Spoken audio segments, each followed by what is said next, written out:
Hogsback is a beautiful small town located in the Eastern Cape. Its beauty comes from its nature. This place is famously known for its tree-topped Hogsback mountains, the spectacular views, and an indigenous forest. I thought Hogsback was what the whole world was like, you know? I think people believe that Hogsback is a very quiet, tranquil place, and it is. It's a beautiful place. Just look at it. This is like paradise. Unfortunately, things started to change when the government decided to lease a portion of the forest land to the Abongile Forestry Company, or AFC. The AFC introduced restrictions to a large portion of the land without consulting the community. This stopped the community from being able to access parts of Hogsback that they used to have access to.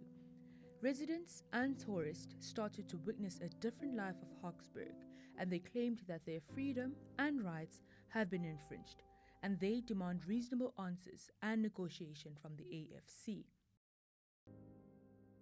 That with the lockdown and with AFC not having visitors, locals and people in the forest, in the plantations and in the forest, they decided this is happy days, you know, it's better that, especially better that than having tourists and locals who are interested in the fauna and flora saying, why are you doing this, what about that?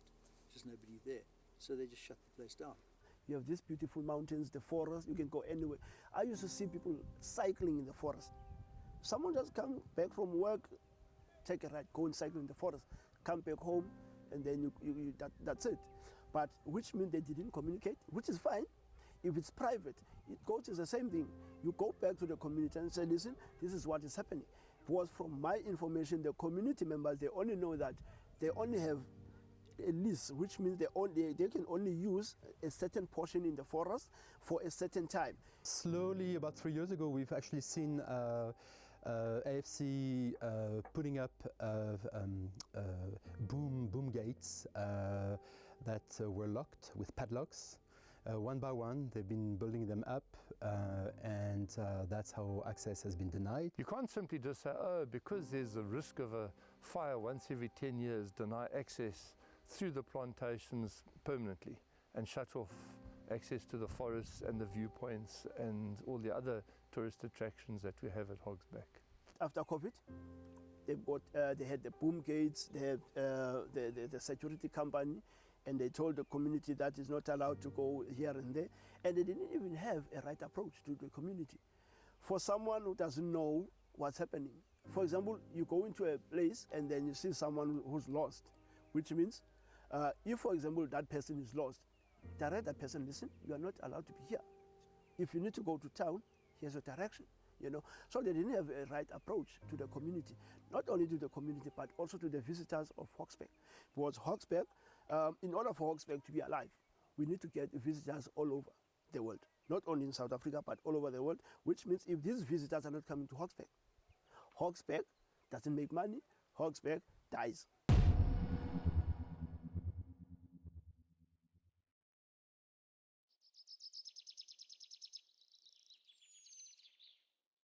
Then kwixesha kwiminyaka emininzi egqithileyo abantu balapha babengcwatyelwa apha ikhona i-area apho kukhona i-graveyard but ke ngoku as ixesha lihamba laa area i-end up ine-pine trees, which means the plantation yabo ke ngoku i-close kulaa area, and umzekelo uba uyadrayiva okanye uyawalka uyaphana uyayibona i-difference between the trees, ngoba leni fresh lena midala, so because abasakwazi uyiwisa.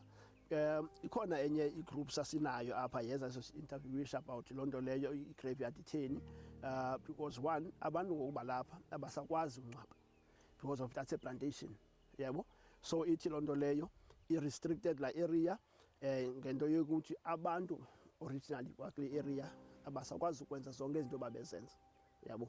If ba umzekelo ukhona umuntu onefamily yakhe yayingcwatywe phaa, awukwazi to go back uyoklina laa ndawo and then umzekelo mhlawumbi ufuna ulungisa ingcwaba le nto kale ancestor yakho okanye i-grandparent yakho, yabo, into ezinjalo. So kwavaleleka into ezinjalo.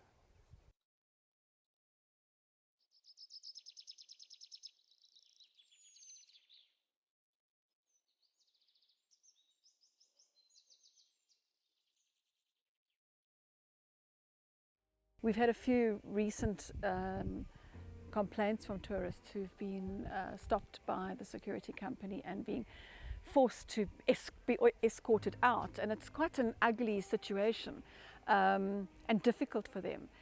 And unfortunately, what then happens is that Hogsback gets blamed for that.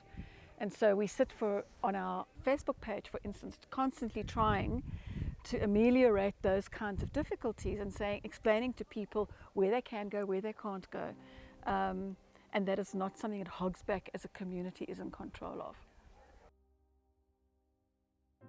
Go and look up the contour path and the circular route. You'll see to access it, you have to go through the plantations, although the path itself, to a large extent, isn't on the leased area. So, as I've mentioned several times, there's such an intertwining of forest, plantation and community and private land that's indivisible. I have also been stopped at various times by the security company, and it's not a pleasant experience. And often you don't realize that you're in the wrong area because the signage is so kind of confusing. Literally, if you walk out of our property, you're on the border of the plantation. Just around the corner, another 300 meters, is Fort Michel, which is a national monument. It's got a national monument plaque on it. It's where the British had a fort to watch the Xhosa, the marauding Xhosa and the people, and to look out for the settlers and whatever. And there's this old fort that's still there. It's a national monument. People are entitled to, imagine, they're entitled to have access to a national monument.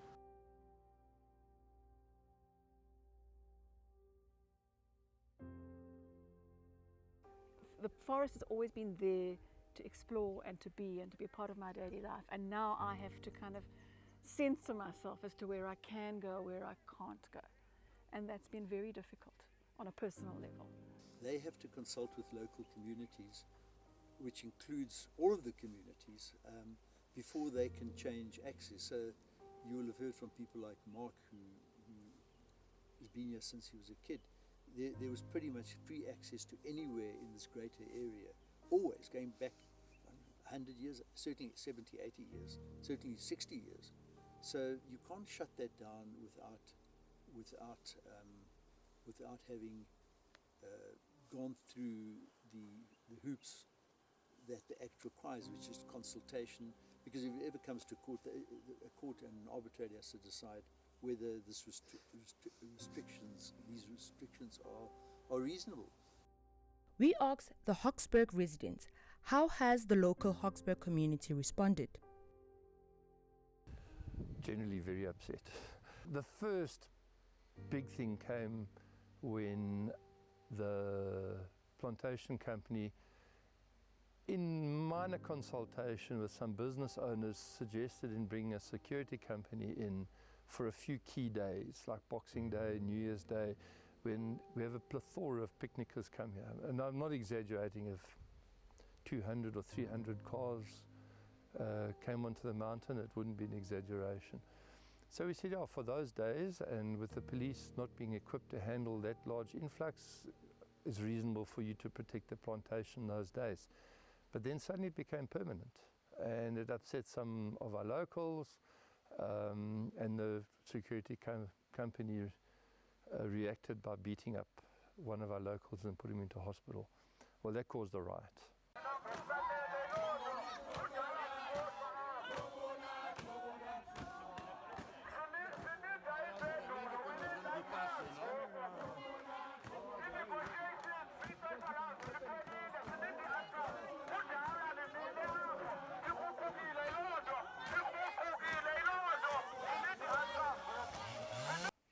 Well, I think there's a lot of anger from more people than we expected to start with. We believed that it was a very specific part of the community that was angry about it. But there are people who've lived here decades, who remember times where they could just walk anywhere,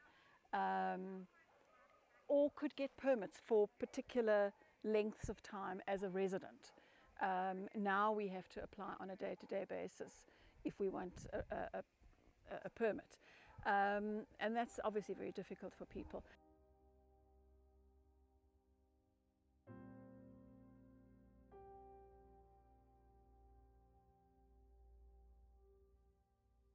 Does the AFC have a right to restrict access? Restricting access or unreasonable access, no problem at all. They do need to do it. But they can't restrict all access. It's not necessary.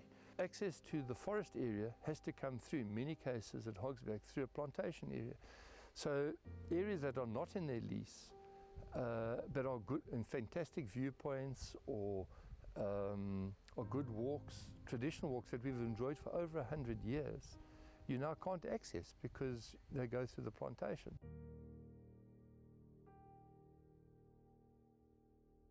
What is the role of the government in this process?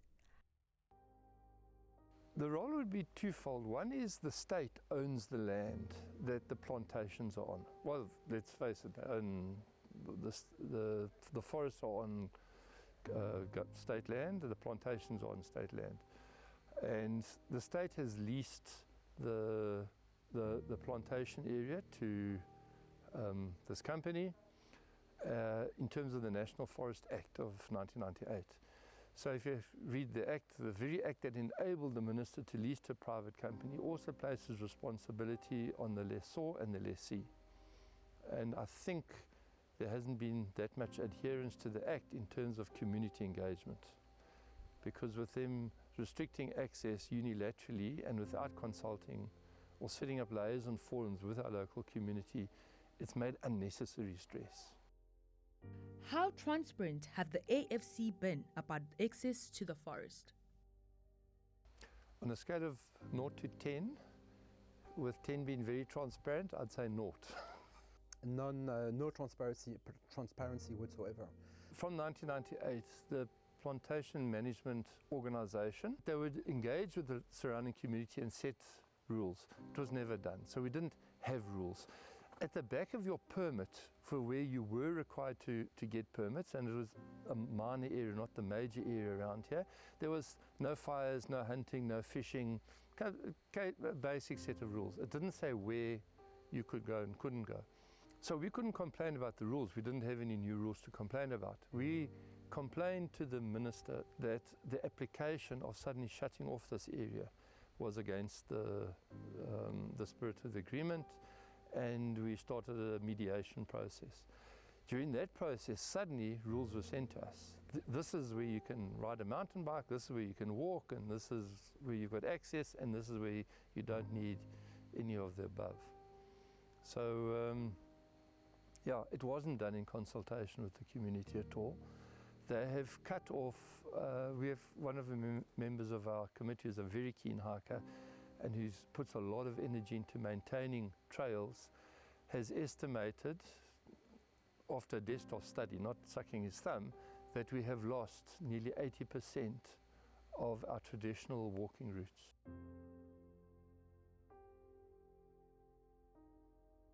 Not being able to get to, for instance, Hog1 or to Bridal Veil Falls the way they could in the past. They now have to go all the way around, they have to park somewhere else. It's become almost impossible to do those trails. And from a tourism perspective, particularly as the Hogsback Tourism Organisation, I'm involved there, we're constantly getting people saying, I used to be able to go there, I used to be able to do this, and now they can't. And particularly those who've got a long history of returning to Hogsback on particular times of the year are feeling quite cheated that they can't. How do you respond to the company's claims that restrictions are necessary to prevent fire or harm? There are talks that there is someone who threatened to burn the forest. But if you get your stats or you go around looking for for the elders of this community, we have people that stayed here for more than 50 years, for more than 60 years. They never thought of burning this forest. Why now? Shutting us out of the forest means that our eyes are no longer on the forest as warning. We are the first warning when anything goes wrong. I promise you, the minute there's a little hint of smoke anywhere, it goes out on our groups and somebody follows through to see what the problems are. As far as I'm concerned, it's complete nonsense. They've never been able to point us to a single case where there was harm or fires or problems within the forest. Never. Of course, it's possible, but if people want to start a fire or want to cause trouble, they can just walk in anywhere they want. So so people who want to cause trouble will just go in there anyway. But so it's a nonsensical argument. So, but even so, say if you had to take locals or tourists, never heard of anyone causing trouble or starting a fire or doing anything untoward. So I just think it's complete rubbish. You know, we sit in 1.4 meters of rainfall here.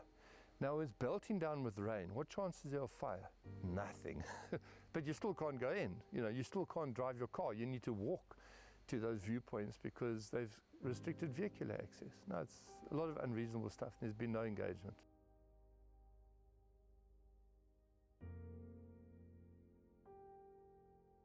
We reached out to the AFC for comment. However, we were directed to have a Teams meeting with them that they did not attend. We were informed that they are unable to comment on matters relating to access as it is part of an ongoing court case.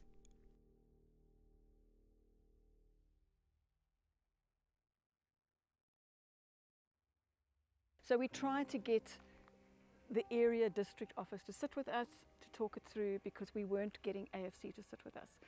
AFC wrote to us at one point and said that they were prepared to have a meeting with the community, but it wasn't for discussion. There was going to be no discussion. It was an information sharing from their perspective. So it was, from our understanding of the letter, was they weren't prepared then to sit with us to talk it through so we could come up with some kind of understanding together. It was a fait accompli. This is what's going to happen. We have created this organisation, HUG, where every single interest group at Hogsback has representation and meets, and where we talk about our common problems and how to solve them on a community basis. We've had an open door policy. The door has always been open for the plantation management company to come and chat to us about stuff. But they've ignored it, and so we are pressing on with our rights of arbitration, and it'll be settled in a legal manner.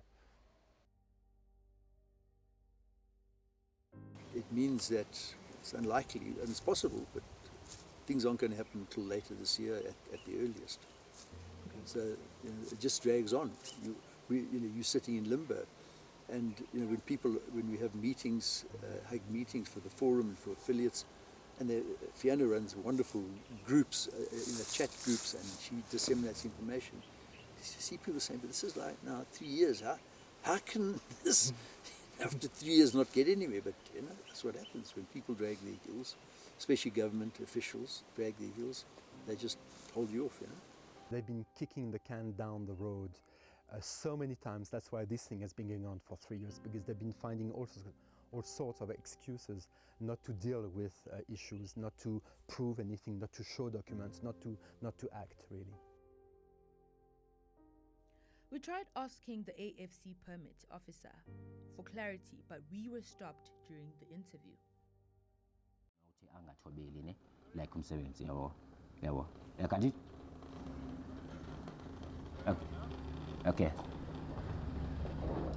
Okay.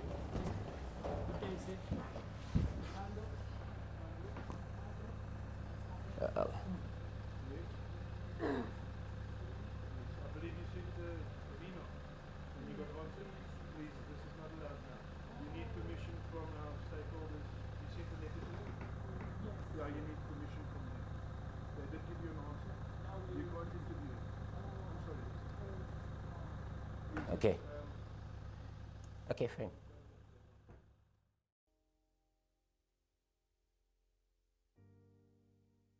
There's a lovely word in English called hubris.